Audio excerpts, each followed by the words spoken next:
Assalamualaikum guys, jumpa lagi kita di channel Video Rose kali ni. Apa-apa orang semua hari tu. Hari ni Rose nak buat kek coklat sebagai orang sihat-sihat selalu di samping keluarga, di samping tugas-tugas seharian kita orang. Di situ hari tu aku nak mula kek coklat permintaan anak, sebab anak-anak Rose ni dia suka sangat makan kek coklat guys. Mari Rose tunjukkan bahan-bahannya guys.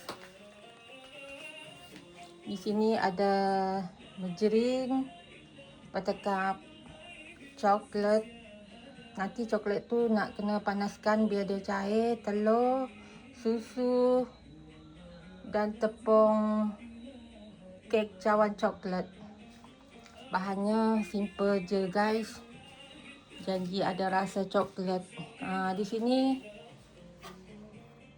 acuannya dah Rose letakkan margarin, sapu dengan margarin dan letak tepung supaya nanti keknya tak melekat. Sebabnya Rose ni tak ada kertas, pakai apa bahan yang ada je kat rumah.